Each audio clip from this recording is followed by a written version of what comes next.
Ladies and longs, what does it take for something to be considered your favorite game of all time? Maybe it was your first exposure to the medium, maybe it was the gameplay, maybe it opened your eyes to worlds that you could actually be a part in, or maybe it was the characters that inhabit these worlds and the story surrounding them.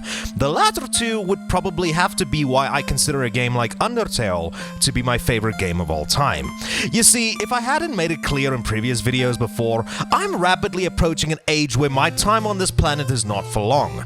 But if I had to kick it, I'd at the very least know that I left this plane of reality after playing what is probably the closest thing that I can describe to a masterpiece. But obviously, as an essay on a video game should go, I want to give you a little bit more of a brief history explaining how this game came to be. The 11th of October 1991 would be the year where the catalyst of this game spawned from, because it was the birth year of none other than Toby Fox. And as I'm sure we all know, bro would make history in the next 24 years. But before we reach said peak, he had this pesky task called growing up to do, so as a youngin', Toby Fox had a large love for music and gaming, both of which is something I'm sure you can see where it'd come in handy later in his life, where he took music lessons playing instruments like the piano as well as the trumpet, but that's only one component that's important to the story.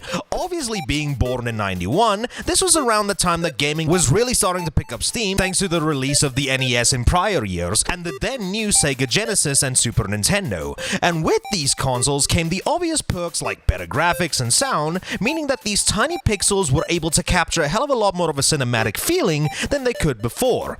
Unless you were this. But it's clear that thanks to Fox's exposure to gaming, that really started making an impact on him, and we got some games to thank for that. Those games being stuff like Final Fantasy VI, Secrets of Mana, Super Mario RPG, Live Alive, and probably one of the most important ones out of all of these, Earthbound. Fox absolutely loved the atmosphere for Final Fantasy VI in particular, and whilst I haven't played much of the game myself, the premise, themes, as well as the music, I can definitely see how it would leave such a tremendous impact on somebody experiencing it for the first time. But now that the stage was set, all Mr. Fox needed to do was put these wheels into motion and combine both his love for music and gaming all together.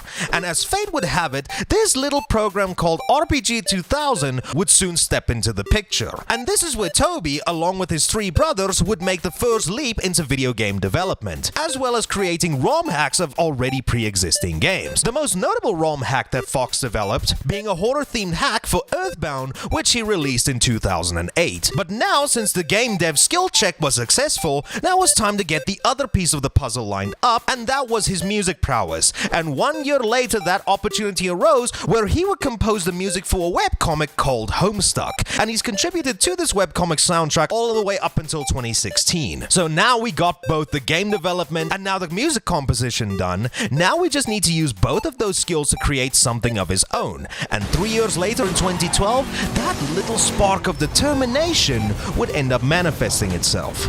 According to Toby, he was just scrolling through Wikipedia until he stumbled across an article for data array structures, a word that sounds pretty fancy, and with such fanciness means that I know fuck all about what it actually means. And neither did Toby. But after reading the page, he apparently thought about how he could use this for a text-based system in an RPG. And after he completed that, he went to work on the battle system for the game, and this is where the real fun began. This system that he had come up with was created using Game Maker Studio, and the story and gameplay are both integral to how they're intertwined.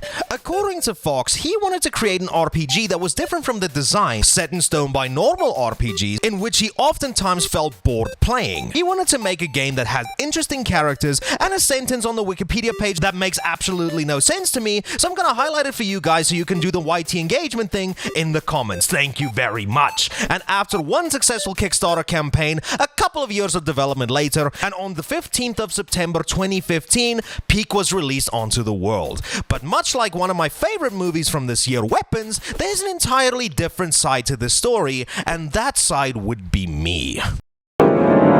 So as we already elaborated, the year was 2015. I was a 10th grade high school student with an age that most Minecraft YouTubers would find appealing, and I was just making my way through high school and still playing what is probably the most peak console of all time, the Xbox 360. And yes, I'm very well aware this is about 2 years after the system had its swan song, but hey, it was still getting MGS5, so that was good enough for me. And whilst I didn't really partake in a lot of the video games that released during this period, I still kept an eye out on the big names that were getting released around this time. Games like Batman Arkham Knight, The Witcher 3. And whilst those were the kinds of games that would tend to draw my attention the most, you would be surprised to find out how baffled I was at year's end when I loaded up the best games of 2015 and see this small little video game called Undertale be touted as one of the year's best video games. Now, me being a stupid edgelord teenager at the time, I always thought to myself, are you fucking kidding me? This 8-bit game with a goat MILF, a skeleton with opal-colored jaundice, and a turn-based game in 2015 would get such high praise?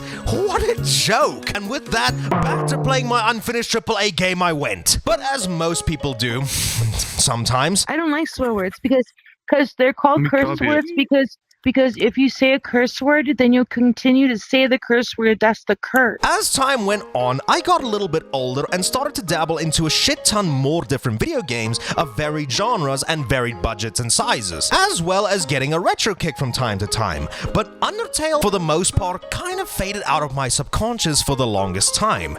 That is, until we reached 2018. I was fresh out of high school in an age where Minecraft YouTubers felt like this. Well, that's a shame.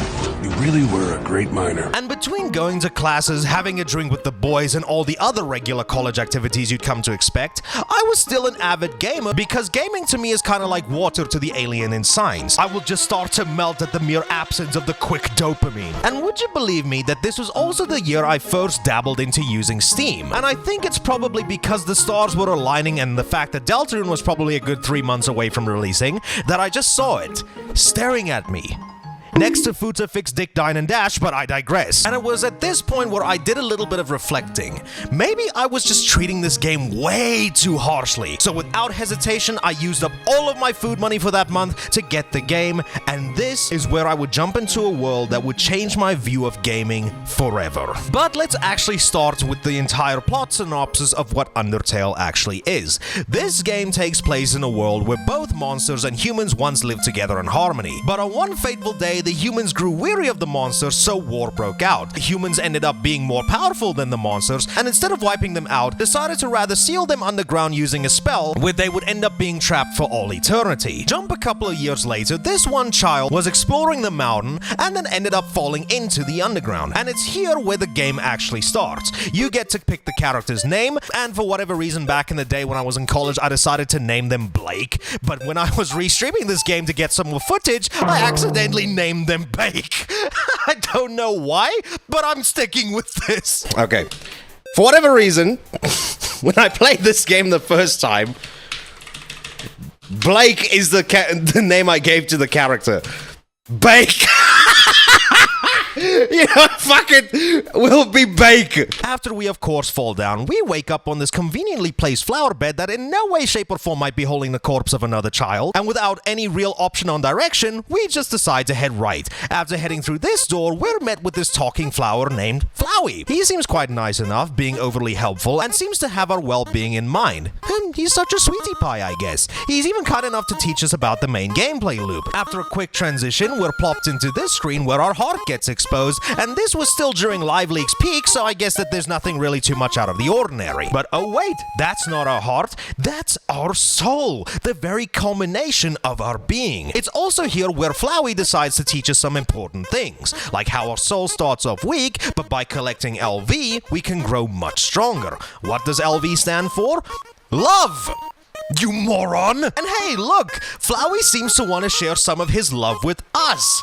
Not suspicious at all, and I mean that by not the fact that he's being overly friendly, but because we're playing as a child. I digress though. As he puts it, love is shared through white friendliness pellets. Seems fine enough, and he encourages us to move our soul around and catch as many as we can. Okay then, seems fine enough. Let's... fuck! Yeah, turns out Flowey is a bit of an asshole, and he claims that in this world, it's kill or be killed. But before this prick is able to finish the job, we get the one character who E621 would have an influx of visitors for. This is Toriel, and she is an oh so lovely motherly figure who just wants to keep us safe. And that's pretty evident because for the first opening minutes, she'll be the one that diffuses most of the confrontations we might find ourselves in. And quite opposite to Flowey, she actually encourages us to not kill anyone, but rather reason with them, to end fights peacefully, which is kind of where Undertale's main gameplay loop comes into play, but we'll get to that when we get to that.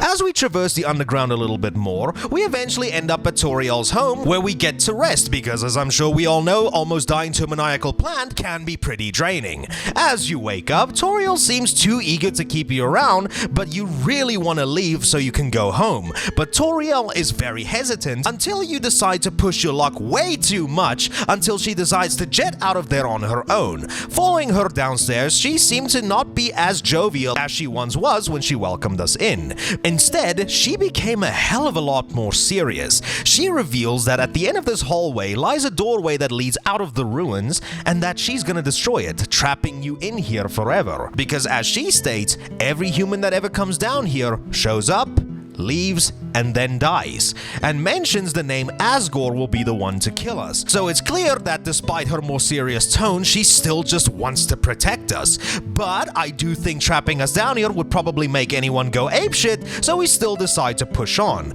But Toriel is adamant that we just go back upstairs and stay there. And after you push your luck too much, she's even willing to give you third-degree burns to do it. After constantly spamming Mercy and bringing her to the realization that she's about to kill a child, Toriel slowly but surely decides to let you go, but requests that you never come back to this place.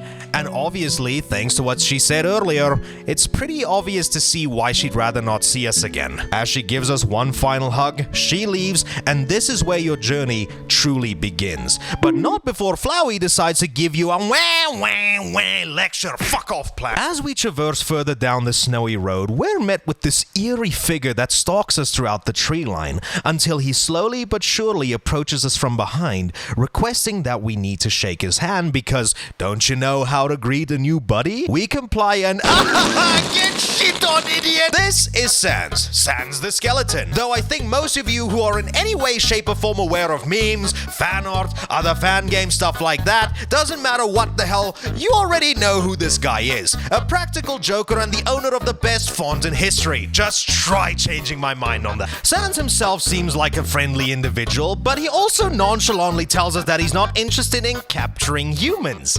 Ominous. But his brother, he really has an extreme obsession with capturing humans. And it seems like he's on his way. After hiding behind this conveniently shaped lamp, absolute lamp, my champ, probably one of the most other iconic characters makes his presence known. This is Papyrus, a skinny fuck who probably has a voice that can make Skeletor blush. And as Sans has told us, Papyrus is really fixated on capturing humans because if he does, he'll receive all the things he feels he deserved. Respect, recognition, and will finally be able to join the Royal Guard. Those seem to be like the 3 R's in his vocabulary. It's just a shame it's not intelligence, integrity, and intensity. If you know, you know. And most importantly to Papyrus, people will finally ask if they can be friends with him. So with that, we already learned that Papyrus has got some acceptance issues, and that's gonna play a very important part later in the story. After Sans successfully rage baits him, Papyrus pisses off and our journey can finally continue. After some shenanigans, we meet the two brothers yet again, and Papyrus has an absolute fanboy moment after finally seeing a human. It's here where we learn that Papyrus really loves setting up elaborate traps and puzzles to try and impede our progress, like setting a shock trap in which he's the only one that ends up getting shocked. There's also a pretty cool Metal Gear Solid reference over here as well, having Sans help him with the most impressive puzzle of all, the crossword puzzle, in which they have a scuffle about which one is better, Junior Jumble or crossword puzzles. Dear me, what the hell did we just get ourselves into? After some more shenanigans and foiled puzzles, we finally reach the final of Papyrus's traps. And shit, it seems that we're pretty fucked now, until Papyrus kinda gets a change of heart and just lets us be. Seems that we're finally seeing a different side to him than the lovable idiot he comes off as. Or nah, he still wants to capture you and become part of a royal guard. I mean, that didn't last. After we battle him, and by battle I mean flirt because this is a character that apparently knows how to do that at this age, he seems to once again have a change of heart in which he decides to show us mercy. I'm flattered, I guess. And once that's over, we get to choose whether or not we want to be friends with him, and since I'm not a dick and for other gameplay purposes, we say yes. And he's just over the moon with that response. After that, Papyrus gives us the lowdown on the rest of our journey and tells us about the barrier that's keeping everybody locked in the underground. But in order to reach the barrier, we need to go to the king's castle, the king of all monsters, Asgore Dreamer. But funnily enough, Papyrus states that he's a big fuzzy pushover and that everybody loves him, which seems a tad bit strange considering how ominously Toriel tried making him out to be the bad guy. So now that brings us to a little bit of a confusing spot, because if Asgore is collecting human souls and he's gonna use them to destroy the barrier, then why does everybody seem to love him so much, whereas Toriel seems to portray him as this maniacal villain? But that's something we're just gonna probably have to wait and see. So since we flirted with him and now that we're friends, we go on a date with Papyrus, and after beating him at his own dating game because this kid's clearly got some untapped riz, he realizes that he doesn't have the same kind of romantic feelings towards us, and instead opting just to stay friends, because I'm pretty sure that any other choice would probably end up getting Chris Hansen involved. After that, we meet back up with Sans, who shows us this really nice bar called Grillby's, and this is where we get to see a little bit more of a serious side to Sans, where the lights dim and he asks us if we've ever heard about a talking flower that seems to be talking to Papyrus. I wonder who he could be referring to. Keep this part of the game in mind, by the way, because it's gonna be very important later on. Anyway, after that out-of-character conversation, we traverse further into the underground until we reach these tall bushes. And it's here where Papyrus has a conversation with this knighted figure named Undyne. And Undyne doesn't seem very happy that Papyrus didn't capture the human. After we accidentally rustle the bushes, we alert Undyne to our presence. But, for whatever reason, she decides to leave us be because I'm pretty sure in the underground, it must just have been the wind. After emerging from the plants, we see this armless monster who really seems to admire Undyne, but somehow seems very oblivious to the fact that we're the human she's after. You fucking bozo. But hey, the only one saving grace about Monster Kid is that he starts off almost every single sentence with yo, so that makes me always give him a Jesse Pinkman voice. Yo, what up, biatch? Yo, Mr. White, I can't even pronounce half this shit. But that doesn't matter because after doing some more walking, we're thrusted into a chase sequence where Undyne stops at nothing to try and kill our asses. All of this culminating in Undyne cutting a bridge in half and us tumbling to our assumed death. And as we lie unconscious, we get this other voice seeming to be talking to our character. We don't see this character and only hear our voice. And just as they're about to reveal themselves to us, we wake up in another conveniently placed flower bed. Goodness me, this kid should be signing up to win the lottery with their luck. After nearly getting killed by a pissed off dummy, we get cornered once again by Undyne, and she just gives us this long-ass monologue. She mentions Asgore once again, who will finally be able to break the barrier with the use of our soul. So clearly there's something incredibly important about our characters that requires our soul in order to help the monster. But before she's able to kill our asses, Monster Kid over here once again stands in between you and Undyne Undyne decides to stop everything she's doing to drag him away instead of, finishing the job. But that didn't really last all too long because Monster Kid quickly catches up to us and tries to be mean with us, but can't really stand the thought of it. As he tries to run back home, he trips and clings onto dear life as Undyne shows up to us saving the kid. And because of this act of kindness, he stands once again between you and Undyne, warning her to go through him first in order to get to you. She backs off, and as you say your goodbyes, you both go on your merry way. But one screen later, the bitch still shows up. This time for real though, we're gonna need to battle her. Or by battle her, I just mean survive her onslaught and piss off away from her until we reach the volcanic part of the underground, where she collapses because of her armor, and then we need to give her some water in order to save her life. This act of kindness leaves her speechless as she decides to walk off and spare us. So, that's all well and good because that means that we get to keep moving forward. It's here where we end up in this lab of sorts where we get to meet this scientist here called Alphys. She seems pretty starstruck and awkward around our presence, which, makes sense. If I was a nerdy scientist, the sight of another human being would also cause me to break out into hives. As she gives you the rundown of her role in the underground, being the king's royal scientist, she's willing to lead you right to Asgore's castle. Only problem is that she also mentions a robot that she created called Metaton, who was originally designed to be an entertainment robot, but then she decided to code some serial killer mentality into the thing as well. And oh look who showed up! After completing a battle with him where Alphys always gives you the correct answer, even so to the point where Metaton exposes that Alphys has a crush on Undyne, successful lesbian rage bait, am I right? He decides that he's done and leaves us for the time being, and then out of sheer embarrassment, Alphys decides to hide in the shitter. Metaton's kind of an asshole, right? But it's from here where Metaton is gonna be our villain of the week, making us take place in his damn cooking show, disarming bombs in a news broadcast, and starring in his Broadway musical. Also, it's here in Heartland where Alphys gives us a little bit more insight on our journey, but at the same time, she kinda acts a little bit weird. Seems a tad bit off for her, but sure, I mean, it's a little bit more lore time. After all of the goofs and gaffes with Metaton, Alphys once again speaks really highly of the king, and tells us with just our human soul we'll be able to pass through the barrier and go home.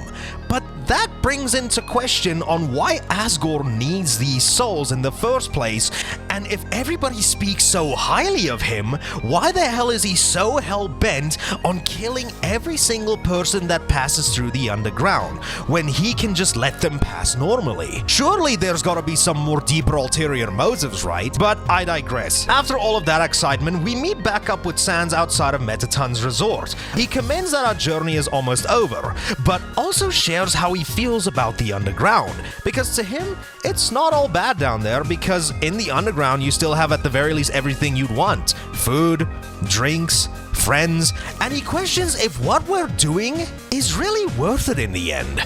And that's when he drops a massive bombshell on us.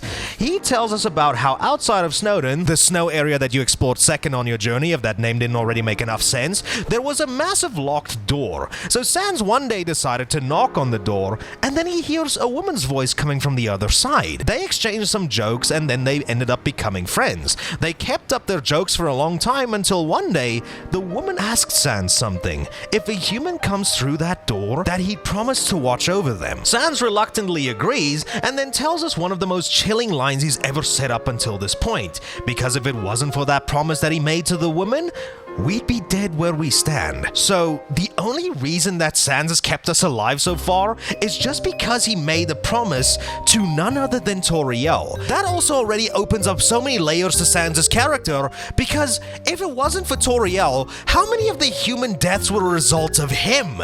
It's kind of chilling to think that if it wasn't for Toriel, we'd just be another number to the statistic. But of course, Sans being Sans, he scoffs that off as a joke, because I'm pretty sure that traumatizing a child is probably what he considers black humor. But after all of that, we make our way to the journey's home stretch, and it's during said home stretch where we meet up once again with Metaton, where he lets us in on a little bit of a dirty secret that Alphys has been hiding from us. You see, all of the crap that we've been dealing thus far was all a result of Alphys. The enemy, the lasers, the puzzles, all of this was an attempt to be a part of our adventure, and Alphys isn't really the greatest person that she makes herself out to be. But at this point, he's had enough with the smoke and mirrors and decides to take matters into his own hands. Those matters being killing us himself. And his motivation for doing so is to try and be the greatest performer on the surface. But before he can become even more of a pain in our ass, Alphys lets us know that she added this big ass switch to the back of him, which we presume means that it's gonna deactivate him. But as we soon come to learn,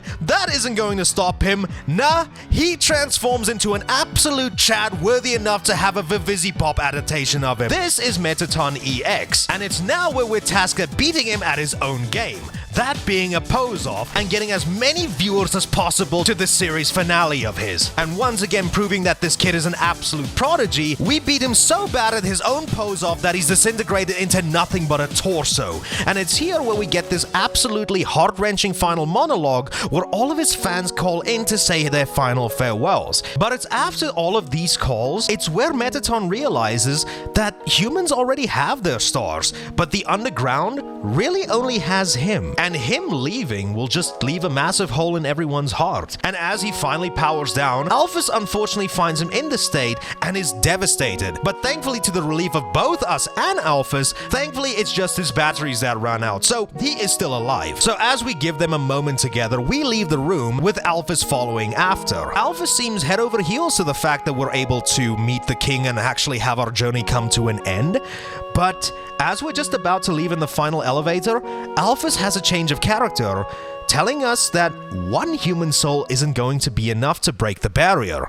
In order to reach the surface, we're gonna need to have a human soul and a monster soul, meaning that if we want to leave and go back home, we're gonna have to kill Asgore. And if you've been playing as a pacifist up until this point, then this might come to be the biggest shock out of the entire game. She leaves quickly, and then we make our way to the final elevator before we reach the end. But before we get to Asgore's castle, we take this final stroll through the capital and get to see the entirety of the underground, which really marks the end of our journey. As we walk through this gate, we get this beautiful guitar piece playing as we enter a home. And it seems that this home is just a grayed out version of Toriel's home from the beginning of the game, making you question what happened here. And as you explore, you notice that this whole place just seemed desecrated, like no one's been there for ages. Everything's dusty. There's 2 beds in the kid's bedroom instead of the one we saw in Toriel's house, showing that at one point this place was occupied by an entire family. And as we explore a little bit further, it's here that we get ambushed by the monsters that we faced up until this point.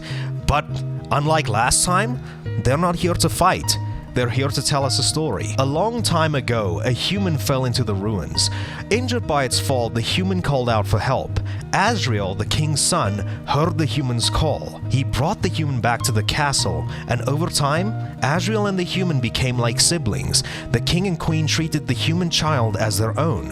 The underground was full of hope. But then one day, the human became very ill. The sick human only had one request: to see the flowers from the village one final time.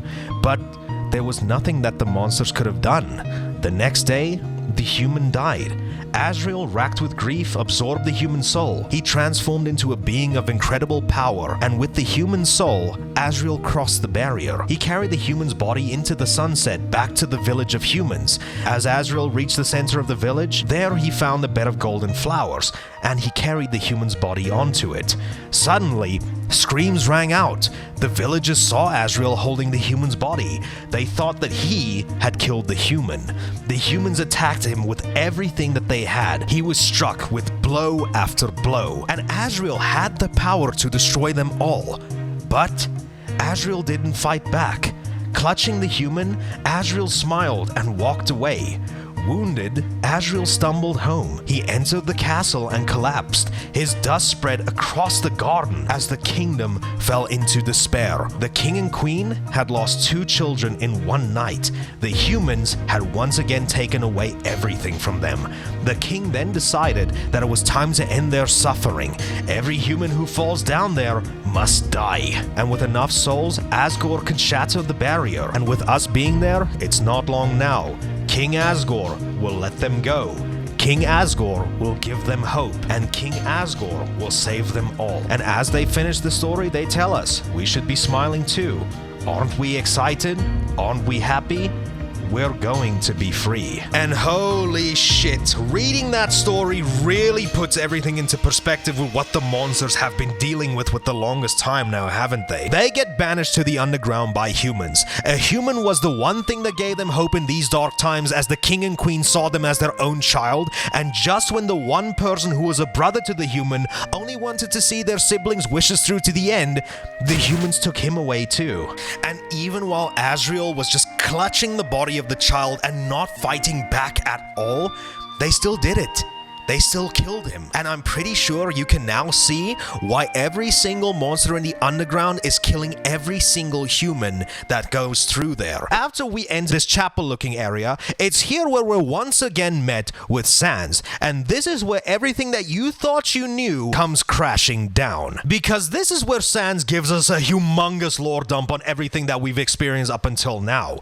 As Flowey mentioned at the beginning of the game, you need love in order to make your soul stronger, in order to survive the underground. And as you battle, you'll notice that each fight you'll receive EXP, just pretty much like any other RPG if you're into that type of genre. And if you play RPGs, this is something that you're pretty used to seeing. But once you reach this place, Sans gives you the heaviest reality check for the universe of Undertale. In this world, love, or LV, doesn't mean what you think it means. Instead of it meaning level, it actually means level of violence, something that grows more and more as you take out monsters, and the EXP you gain from these battles stands not for experience, but execution points. Both of these culminating in you growing more powerful, sure, but is also a symbol of your emotional detachment to everyone you've met along your journey and the ease that you have killing everybody. And depending on the choices that you've made thus far, Sans will basically judge you on all you've done up until this point. And this is where I'm quickly gonna sidetrack a little bit more and talk about Undertale's multiple routes, as well as talk about the gameplay real quick. Now, it might seem like common knowledge nowadays, but Undertale primarily consists of 3 main routes: the pacifist, the neutral, and the genocide route. And I think all of those names are quite self-explanatory. Pacifist meaning that you don't kill a single monster, the neutral route being the one route that has the most amount of endings depending on who you killed and spared, and the genocide route is killing everything and anything that steps in your way. And once again, we'll get to that one when we get to it.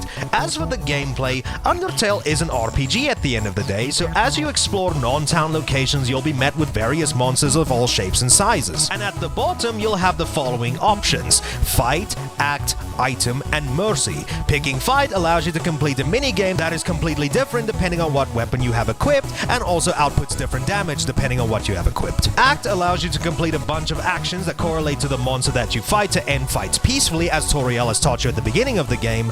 Item is where you can equip various armors and weapons and eat various consumables to get your health back. And Mercy allows you to either spare your opponent when you meet the required quota at the Act menu, or you can just flee from the battle if you can't be asked. Though choosing to flee from battles doesn't net you any rewards, when choosing Act or killing people can still reward you with gold, which you can still use to buy health items and shit. But that's just what you can do in battles. Remember, there are opponents at the end of the day, and game design does dictate that opponents in an RPG just doing fuck all during battles is kinda boring, unless you really enjoy battles being a one-sided affair. So after you're done with your turn, it'll be the enemy's turn to attack, and when this happens, you're given free reign to move your soul around this box, and it's pretty much the only thing that you can do for the most part aside from some bosses. And in this state, it's up to you to avoid whatever attack the enemies can cook up. Some enemies do absolutely nothing, like this little guy who just likes getting jiggy with it, and others are the literal epitome of a bullet hell. So I really hope that your dodging skill is up to par. But what's also a really nice twist, depending on the enemy that you fight, once you complete an action in the Act menu, you can actually gain health off of the enemies, which can really help if your dumbass forgot to buy health items or wasted all of them during a fight. Now, I did mention that dodging is pretty much the only thing that you're going to be doing for the most part, but some bosses actually spice up the gameplay a little bit. Like for instance, Papyrus turning your soul blue, meaning that you can only jump to avoid obstacles. Undyne turns your soul green, so that you're only able to turn the shield to deflect shots until she releases you. And finally, with Metaton's encounter, your soul literally turns into Galaga, where you're able to shoot at targets and either destroy them or manipulate some aspects of the fight in order to complete them successfully. It's safe to say that with such a gameplay loop, it's a hell of a lot more engaging than you think, because sometimes it can be really fucking hard to dodge some of these attacks, so it really makes you stay on your toes consistently, and in the boss instances, it just changes up the gameplay formula just enough so that the overall gameplay loop doesn't end up getting stale. And you gotta give Toby Fox major props for that, for taking such a simple gameplay premise and making it so engaging. Another thing that I think it's safe to say that Toby deserves major props for is the music. I think it's really easy to say that Undertale's soundtrack is probably in the top 10 video game soundtracks ever made. Everything, and I mean everything about this game's soundtrack hits without missing a single beat. Whether it be the game's intro theme, Once Upon a Time,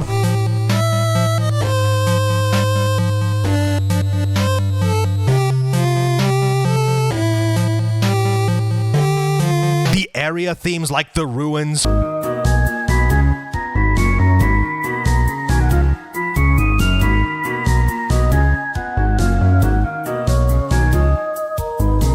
Toriel's Home,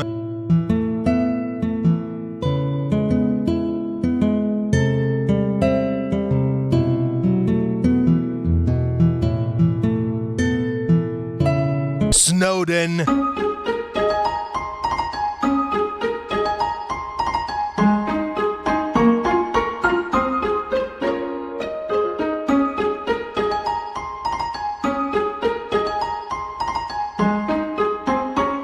Waterfall.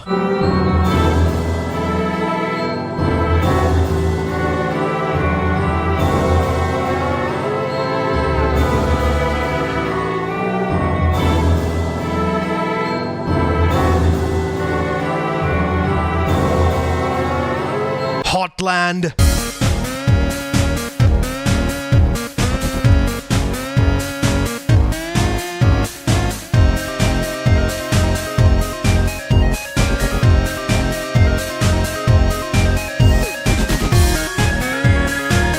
The Core.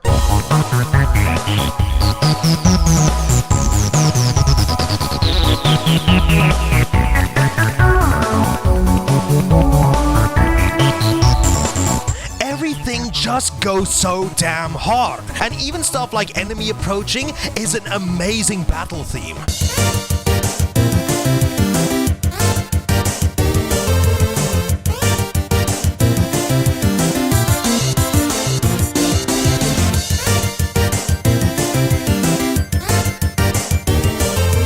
Character themes like Sans.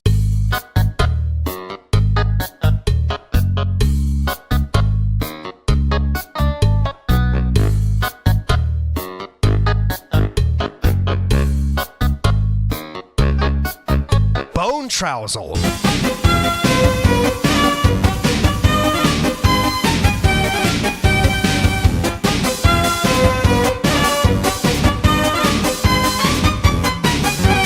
Heartache.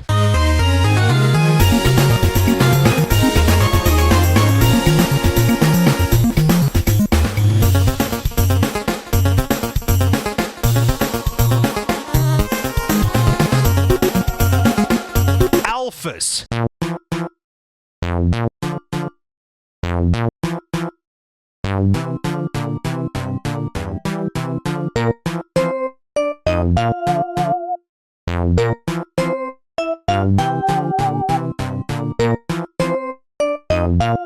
Spear of Justice.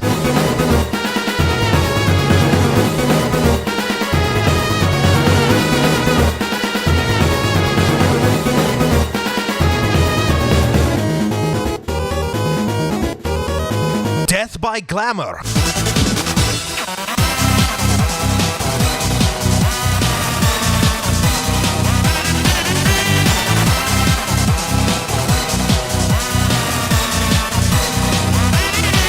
Oh my goodness, 10 out of 10. Unfortunately though, some other themes are a bit of a sad story, but I'll get to those a little bit later. But overall, the entirety of the Undertale soundtrack is a 10 out of 10. And much like any good video game soundtrack, not only are these songs peak, but they're also incredibly varied in both their style and tone.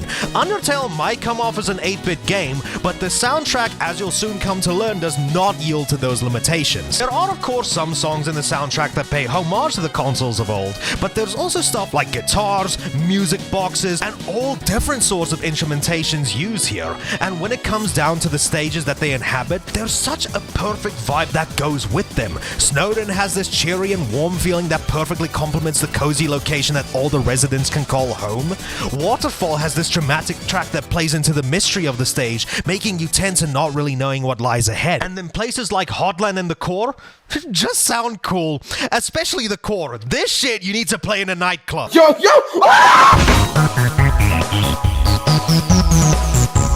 Any case, I think it's extremely safe to say that Undertale has got extremely basic yet fantastic gameplay and one of the most iconic soundtracks ever made. There are some more specifically that I'm missing, but I will get to those later. For now, let's get back to the plot. So based off of the choices that you made, Sans will judge you. And since I played this game and will only ever play the pacifist run, Sans commends you on being such a good person and bringing no harm to anyone. And just this exchange between you and Sans make the choices that you made up until this point to spare everybody all the more rewarding.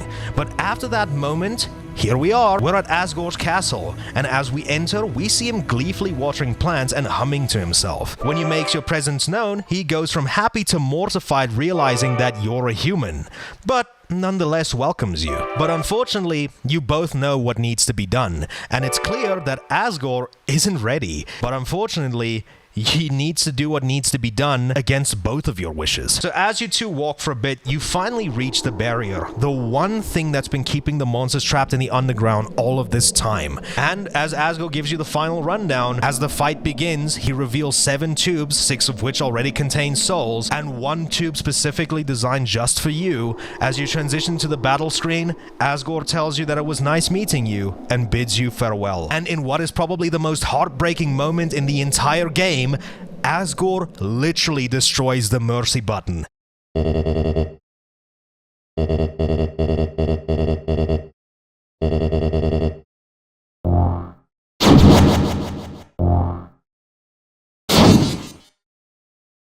Meaning that you have no choice but to fight. There is no peaceful resolve to this. It's either you or Asgore. And after a grueling fight, one where I got my ass kicked 3 times during stream, you land the final blow to Asgore as he falls to his knee and requests that you finish the job. But there is still a slight bit of hope, as you're still able to show mercy to Asgore, and once you do that, he seems to have the slightest feeling of hope, promising to look after you as best as he can and to try and make the best of life in the underground, and even wants to try and make amends with Toriel so you all can live together as a family. But just as things are looking up, Flowey kills Asgore and takes the other 6 souls for himself, and as he does that, the game crashes. Fuck. After reopening the game, you're met with the entire game fucking out like that one part in Batman Arkham Asylum, even screwing up the Windows name and at one point calling it Flowey's Tale, because now with all of the souls, Flowey is in complete control over the game. And quite literally because Flowey in fact knows that he is in a game and he looks forward to torturing us for all eternity. And then we reach what is probably the trippiest fight in the entire game.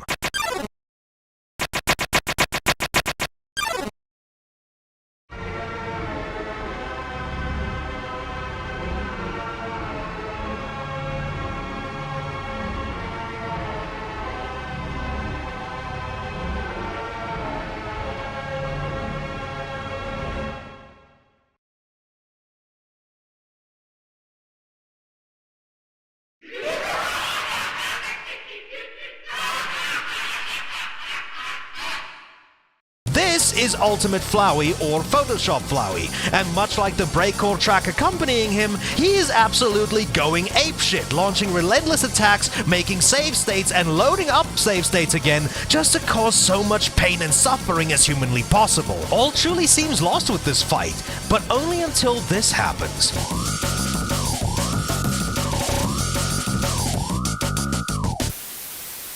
You get transported into a new screen that seems to be inhabited by one of the other 6 souls. They all start off hostile, but then actually eventually ending up helping you, and after going through all of them, they all empower you, and with all of your strength combined, you're finally able to take out Flowey. Broken and defeated, but much like Asgore though, you can choose to either kill Flowey or spare him. And because I don't want to really mess up my pacifist run, we spare Flowey, making him more and more confused onto how we can show him mercy after all the pain he caused. All of this confusion eventually leading him to running off, presumably never to be seen again. And that's it. That's where the game ends. We do, however, get one last phone call from everybody, letting us know how life in the underground is going and wishing you well wherever you are.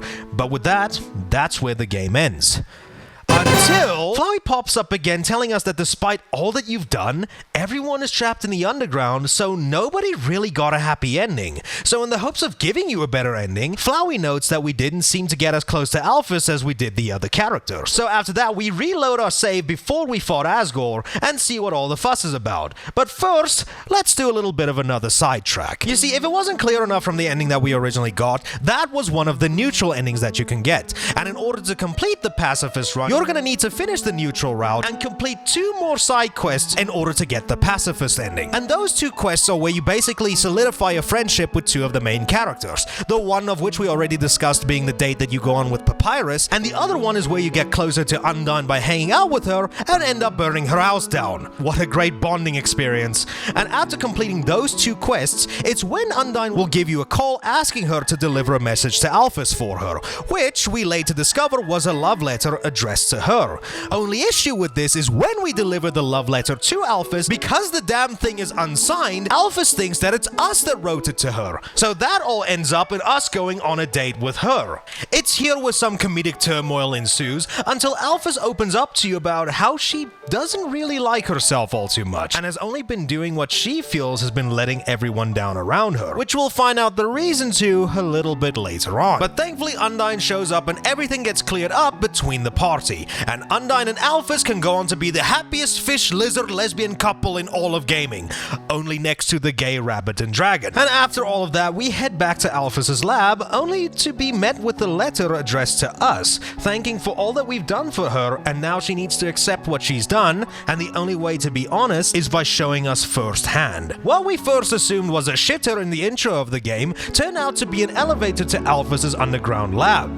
How more underground can you actually go underground? That's a very interesting thing. And it's in this lab where Undertale probably is at its most survival horror, because this place is dingy, decrepit, and is also home to these things called the Amalgamates, an amalgamation of the enemies we faced up until this point. You see, Alphys, being the head scientist of Asgore, did research on human souls to see if she was able to preserve a monster soul after death, because humans have this thing called determination, allowing their souls to live on even after death. But since monsters don't have enough physical mass to contain determination, as a result of the experiments, this is what ended up happening to them. And if you listen to some logs in the lab, you'll learn that Alphys would have promised to return these subjects as ashes back to their families. But since she turned them into these creatures, she couldn't bear the thought of doing that, adding to the reason for her guilt. After going into the room and getting cornered by them, Alphys manages to stop them, accepting what she's done, and then returning the amalgamates back to their families. As we go back to the elevator to get out of the lab, a mysterious voice ends up telling us that they're waiting for us as we get thrusted back to Asgore.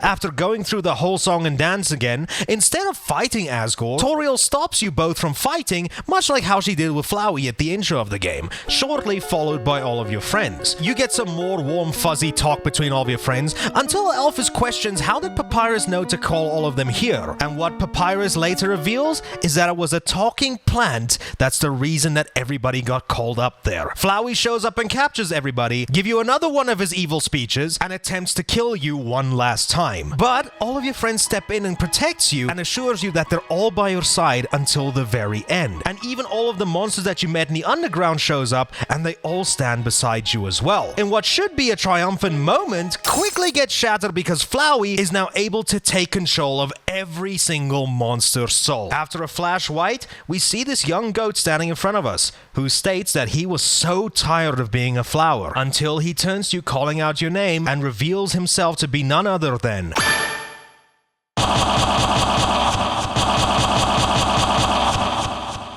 The long-thought deceased prince of the underground was Flowey all along, and he's ready for one final showdown.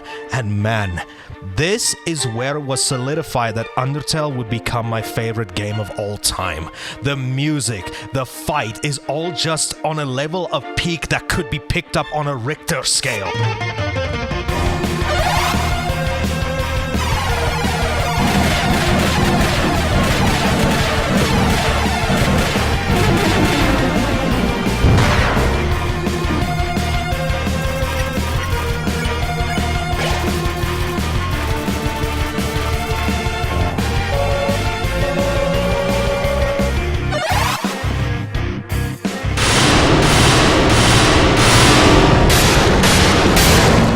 It's really mainly just a spectacle fight because you can't really die because as your determination dictates, it refuses to let you lose. But man, it's packed with such a level of finality to your journey that I've never seen in a game until I've played and beaten Elden Ring last year. So as the fight continues, Azrael keeps mentioning how with all the souls in his possession, he can erase this timeline and make everyone, including us, forget everything and making us go through everything all over again. And after the battle has passed for some time, he taps into his full power, turning into this beast form that can rival Kefka from Final Fantasy VI.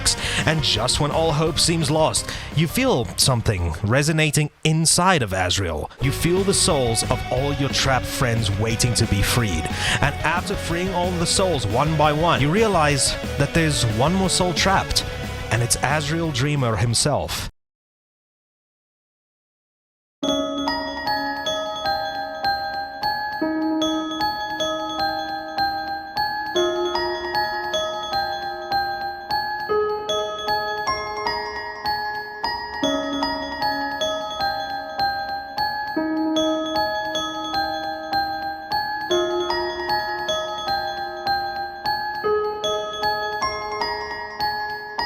once you tap into his soul and try to free him, Azrael basically has a meltdown, explaining to us that he doesn't want us to win, because in us doing so, meaning that he'll be alone again, and that we were special to him, and he doesn't want to lose someone like us ever again, calling back to the sibling that he lost all that time ago. And with that emotional impact, Azrael eventually gives up, and the fight comes back to an end. A crying Azrael is turned back into a child as he pleads with us to forgive him. After calling us by our name we created all the way back in the beginning, it turns out that we're not actually them.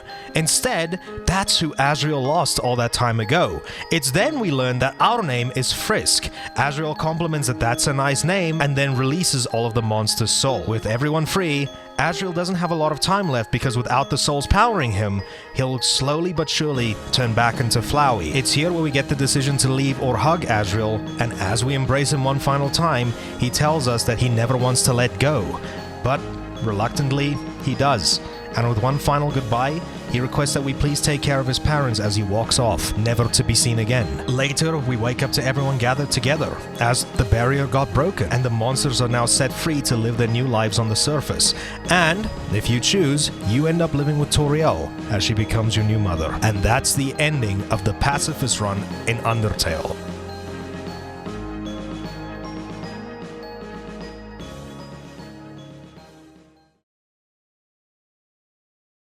Dude, when I tell you how I cried at this ending, it's genuinely indescribable. Take my tears at the end of my 10-year anniversary stream and intensify that by 1,000,000.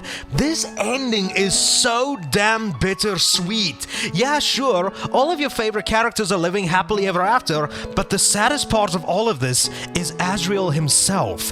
He gave so much, and look at what he's left with. He died fulfilling one of the wishes of his dying sibling. He got stuck for all eternity as a soulless flower incapable of feeling any emotion except for hate and killing. And when you learn that the only reason he did what he did was just to not feel alone, only to accept all of that and give up everything for everyone to return back to the surface despite what's gonna happen to him, that is just soul crushing.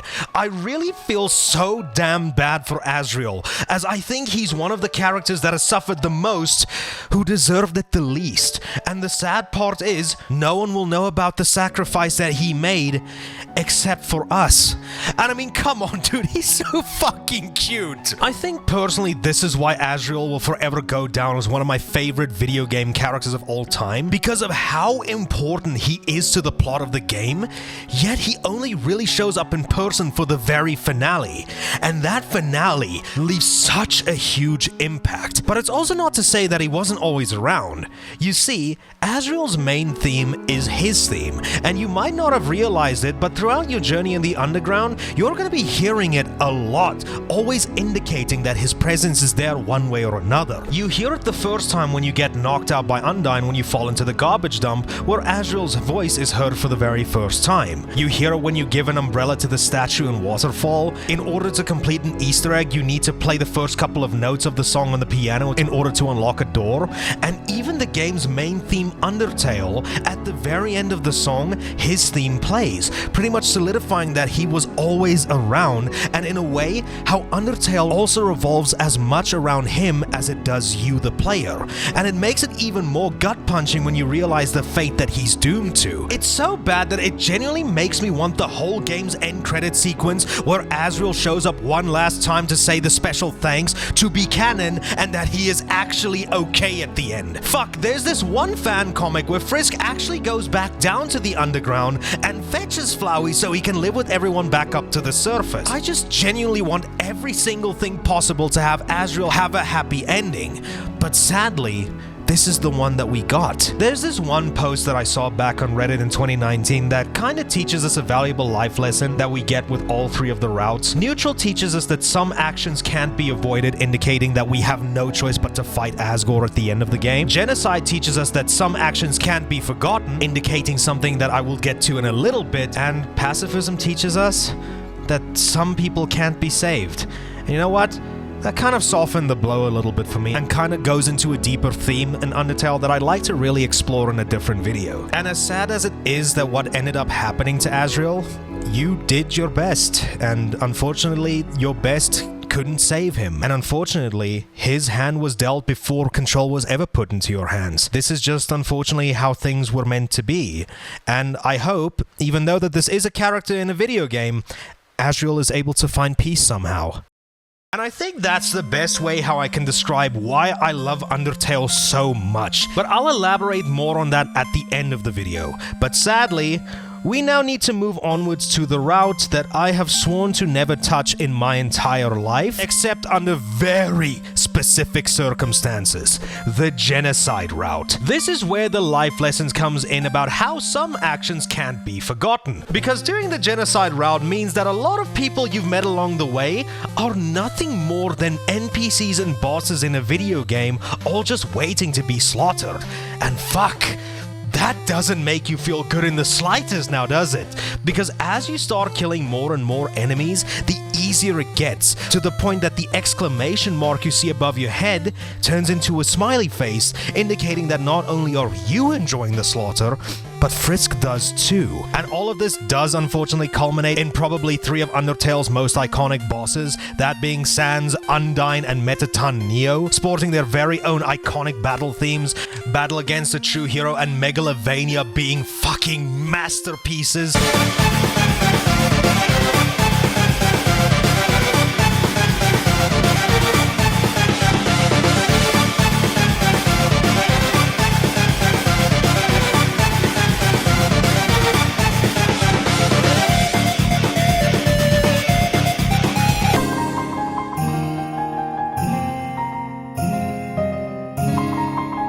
But once all of that's done, what's the point? Once everyone is dead, we're met with the sight of this other child named what you named your character, canonically Kara, as they thank you for awakening them from death, as they now set out to do what Flowey wanted to do from the very beginning. But instead of resetting the timeline, you erase it. And despite all of that, you still get to make the choice if you want to go through it or not. And if you do, you just destroy the timeline, essentially making Kara a part of you. And if you don't want to follow through with it, that doesn't matter, because your choice to do this run was made a long time ago. You get one jump scare, and then the results are all the same. And once you do this run, you can never undo it. Officially. Let me explain a little bit more in detail. Undertale is a game that does feature replayability. Certain characters and actions that you took will be remembered. The most famous example being Flowey recognizing you at the start of the game and you already shaking Sans' hand way before he even asks you to do so. And all of these kinds of things follows you when you do the genocide run. Because if you do the pacifist run after beating the genocide run, Kara is still there no matter what you do. They're a part of you now, whether you like it or not, because you decided to make that choice that all of these characters are nothing more than NPCs in the video game that are waiting to be killed. So Asriel being doomed to a bittersweet ending seems bad, but then you substitute that with an ending where no one fucking wins, even after you supposedly change your save file to come off as a better person. As sad as the pacifist ending is, at the very least there is a light at the end of the tunnel for all of the other characters. But the genocide route? Oh my goodness, dude, just take an antidepressant. How sad you have to be to end the lives of all of these people. I have made an absolute vow that I'll never play the genocide run, because to me, these aren't just characters in a video game. These are people that have made a substantial impact on not just how I play video games, but my life in general. And telling me to kill them off? Yeah, fuck you, that shit doesn't fly with me. And please, don't think that I don't see the irony in all of this, because I do. I genuinely understand that these are just characters in a video game, but because of how well they're written, the arcs that they go through, it just reinforces this feeling in me that these are characters that I care a lot about, and I just want to see them happy through to the end. Hence, why I'm so devastated I wasn't able to do the same for Asriel. And that's another reason why I genuinely think I love Undertale so much. It's a game that manages to take these 8-bit characters and make me love and care for them as if they were my own real-life best friends. It's also through the loss of Asriel at the end of the pacifist route that I felt like I lost a best friend, and I was powerless to do anything about it. And through all of the lessons that you've learned by going through this run, it led me to caring a lot more about things in life in general. And it also kind of helped me through a little bit of a tough time in my life. So this is going to be a very touchy topic for some people, but I do feel like it's appropriate to talk about it now. If you've been following this channel for a while now, you'll know that on the 1st of March 2025, my dog of 10 years passed away. It was devastating. I didn't see this dog as a pet. He was legitimately who I saw as a son, and in his final moments, it wasn't easy. I essentially held him as his life slipped away. I had to bury him alone the very next day, and I made that slideshow to immortalize him forever as not just a part of my life, but hopefully by seeing him in videos and streams, he became a part of your guys' lives too. And obviously, not a single day goes by that I don't miss him. But time does heal wounds. I had friends and family who supported me through this tough time, and as I managed to heal a bit more, I was just happy I was able to spend the time with him that I did, and those are memories I'll never forget. And in a way, Undertale was a game that helped me manage that grief because mainly of a character like Asriel. Sure, he might be gone, but life still goes on. There still is a light at the end of the tunnel, and despite the short time that you spend with him and all these characters, you'll cherish these memories that you had with them forever.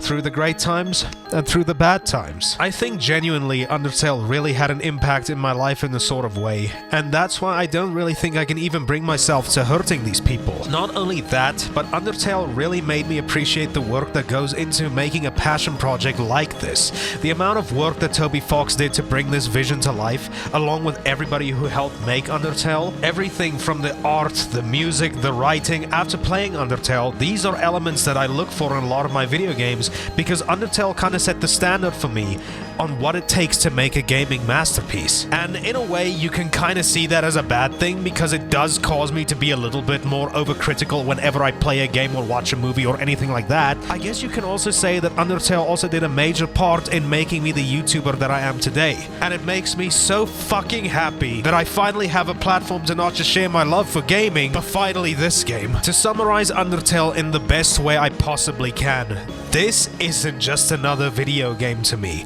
This is a part of my life. And that's why I don't play Undertale like any other video game. When I play Undertale, it needs to be an event because how much this game did for me in my life.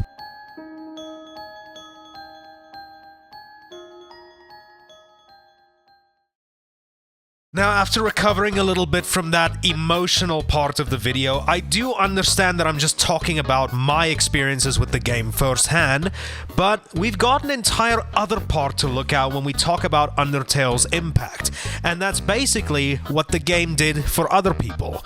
Now, obviously, when Undertale released, it was a humongous hit, in the same way as games like Five Nights at Freddy's, and a lot of this surge in popularity came from the Let's Play scene at the time. But on top of that, there were fan animations, both serious ones and the most iconic one being If Undertale Was Realistic, where Sans once again is just the star of the show. You know, my brother's never seen a human before. Aside from porn, of course. You guys do some weird shit. Fan remixes of the music, theory videos, my favorite one personally being Underlab, fan art, both normal and arousing, fan games that tried to take the helmet, expanding Undertale's universe even more, or even some games that use Undertale as major inspirations for their own creations, even the ones we don't care about. I mean, just typing Undertale on the internet nowadays, you're bound to find something that could potentially spark your interest into giving this universe a go. Hell, Undertale itself isn't just an iconic part of internet culture, Undertale itself became a mainstay in modern day pop culture. There's a sign in Persona 5 Strikers called Underground that seems oddly stylized in the same way Undertale's logo looks. The Stanley Parable literally has an item that says, "But nobody came," in brackets, not the one from Undertale. Fate the Unholy Trinity pays homage to a character from Undertale that I'm in no way, shape or form qualified to talk about in the slightest. Gaster, probably what is considered to be Undertale's most enigmatic character. More modern shows like Bluey literally has a plush of Sans and Flowey. Ike from South Park has Undertale in his search history. Fuck, someone even reported Undertale on the news. Recently, I was looking through my daughter's phone and I found many pictures of a cartoon skeleton with one glowing blue eye and wearing a hoodie. When I asked my daughter why she had such demonic images on her phone, she told me there was nothing wrong with it because it was from a video game. How do I help my daughter not be attracted attracted to such demonic things. This goes to show that Undertale has completely transcended itself from the world of indie games, but into pop culture mainstay. And I'm quite curious to know what other pieces of media will pay homage to Undertale. But now we once again hit a bittersweet fence. With this level of success that Undertale received, and how it impacted so many lives outside of just mine, Toby Fox himself has stated that he can never recreate something as iconic as Undertale ever again. And I think it's pretty easy to see why. There wasn't really anything that captivated audiences quite like Undertale at the time. Yes, I'm aware that Earthbound served as Undertale's inspiration, but I don't even think that game comes anywhere close to reaching the impact that Undertale has nowadays. I guess another good way to describe what Undertale is that it's not just a game. It's an experience, something that I don't think can ever really be recreated by anyone ever again. And if the game's own creator says that, then I guess it's good enough sign to see that it will never be topped again. Thankfully, Toby has been able to move past Undertale with the release of Deltarune, but that's gonna be an entire video for another day. But yeah, that's Undertale for you. I genuinely hope that this hour-long video was able to just show you how much I love this game. Genuinely, words cannot describe how much Undertale means to me. And if the opportunity ever arises itself, please just experience this game once. And who knows, it might turn out to be your favorite game of all time too. And with that, I just want to take a moment to thank everybody for sticking through to the end of this video. I do understand that there's probably a lot that I may have missed that people would have really liked me to talk about in regards to Undertale, like hidden secrets, Easter eggs, all of that kind of stuff. But hey, let's be completely honest, there are way better channels to talk about stuff like that, and basically, I also kind of want this video to be a one and done for me, because much like how Toby Fox says he won't ever be able to recreate something on par to Undertale ever again, I kind of want that to be the case with this video. Undertale is such a special game for me that I genuinely wouldn't know how I'd ever be able to share its legacy with people in any way than what I'm able to do right now, even if the game has its 20th anniversary. All I want is that this video to be a part of Undertale's history, so that I can just be another page in telling everybody about how amazing this game is, and what an impact it left on so many people. It's not to say that I will never return to the world of Undertale in future videos, but for my final thoughts about how much I love this game, this video will be the best that I have to offer. Or hey, maybe I can look back at this game in my 40s and might want to have a redo and see if I can't do it better. But with all of that, thank you so much to everybody who supports this channel, both on Patreon and as a channel member. Thank you so much to Toby Fox for creating this masterpiece. And thank you to Undertale for being such a huge part of my life. Happy 10-year anniversary, Undertale.